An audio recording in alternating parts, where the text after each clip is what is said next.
Alright, so continuing on with my one-year review of 2016 Olympians and basically like their progress, how they've been doing since the Olympics and what their potential future prospects are. I am going to be taking a look here at one, Gary Antuanne Russell.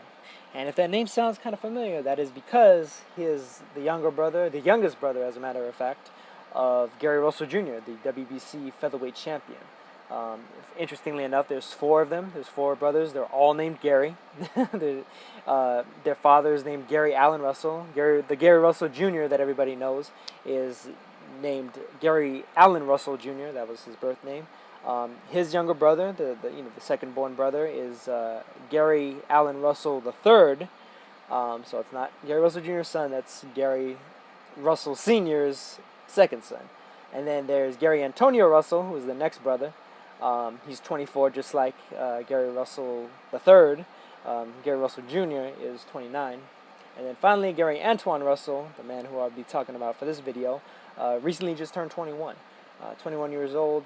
He has only one fight since the Olympics last year. He won that fight by knockout. First round knockout, dropped his opponent Josh Ross 3 times. Looked pretty impressive in doing it, and looked, fairly similar to the way he looked in the Olympics. And, I'm going to go back and kind of re-review his Olympic run. The first round of 32, he defeated Richardson Hitchens of Haiti via a unanimous decision. All 3 judges scored it for him. Did a good job, very impressive job. I thought he was an interesting fighter. I was, looking like the prospects for United States boxing in the 2016 Olympics were looking really good. I was thinking, hey, we may be able to get some good medals, a good medal count out of what I had been seeing as I was watching everything kind of play out. Next round of 16, he fought against Wittchai Masuk of Thailand. And this one was a little bit more of a close fight. There's a certain segment of people out there that I have heard from that felt like Masuk should have won the fight.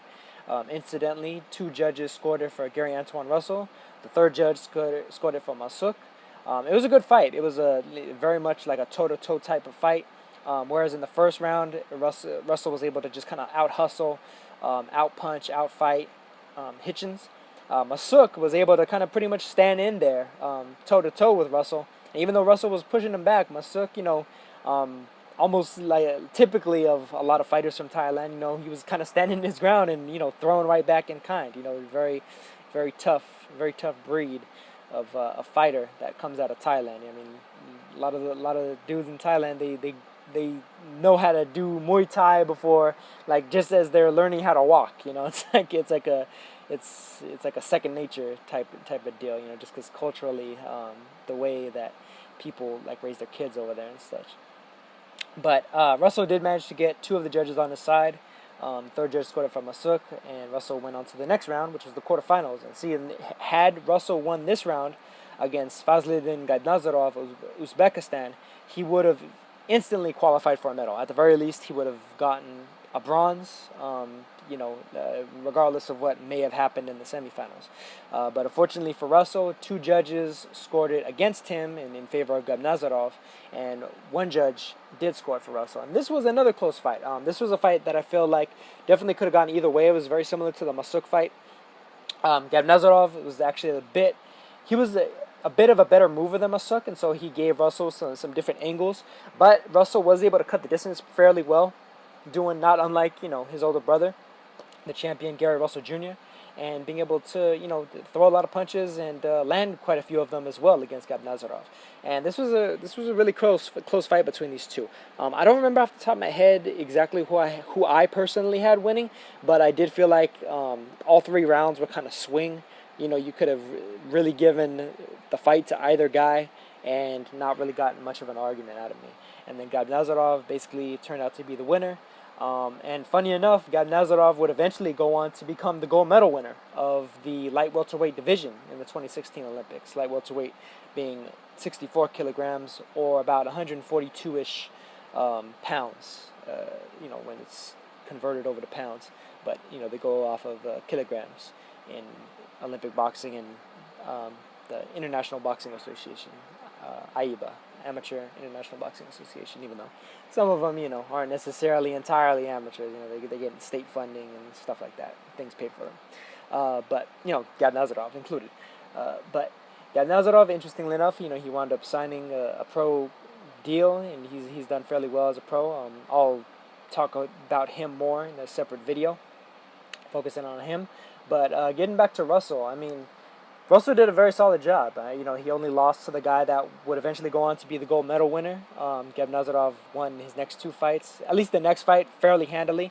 And then the finals against Lorenzo Sotomayor of Azerbaijan, originally from Cuba.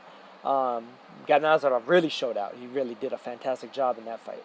So Russell could have very well wound up actually having been a gold or a silver medalist had things went, a bit more favorably to him.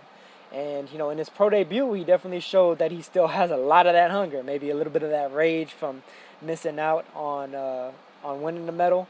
And at least for his sake, he managed to get farther than his older brother did. Gary Russell Jr.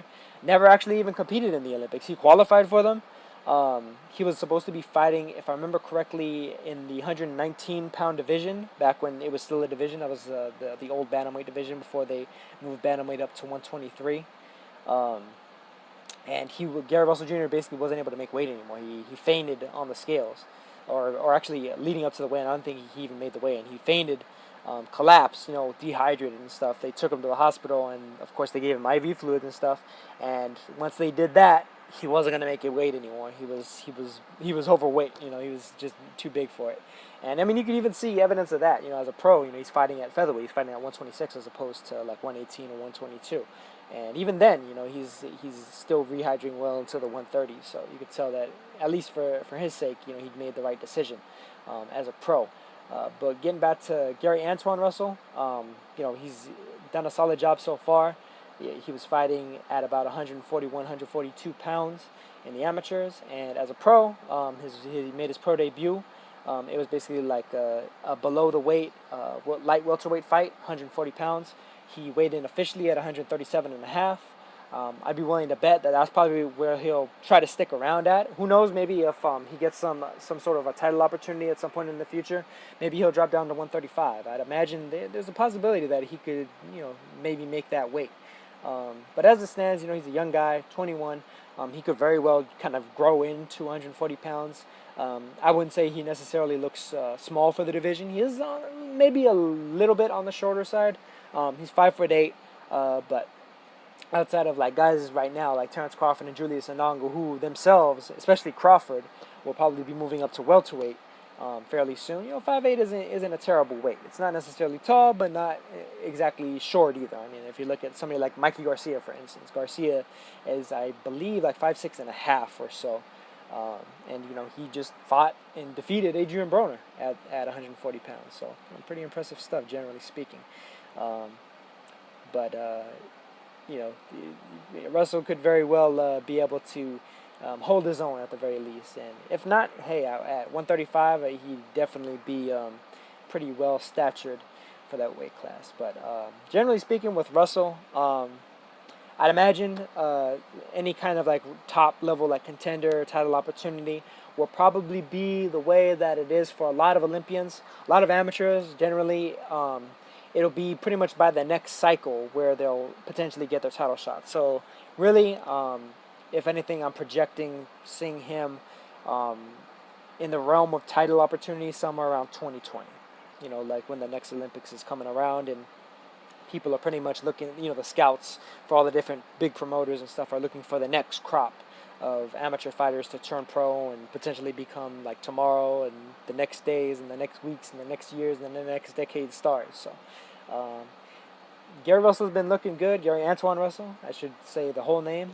Who knows, maybe he'll shorten it to just Antuanne Russell to try and get rid of any confusion that may cause, depending on exactly what happens. But he's done pretty solid, solid Olympic run, and he pretty much only has the one fight as a pro fighter. Hopefully they'll be able to get him more active and keep him more active than, say, Gary Russell Jr., who unfortunately has been kind of plagued with inactivity, which has generally harmed his overall standing. in the grand scheme of things. And also, I mean, hey, money opportunities too. Fights mean money. This is prize fighting, and when you're sitting on the shelf, you're not earning that bread. So let's hopefully get to see Gary Antuanne wrestle a bit more frequently. So that's it for this one. I'll catch you guys on the next one. Peace.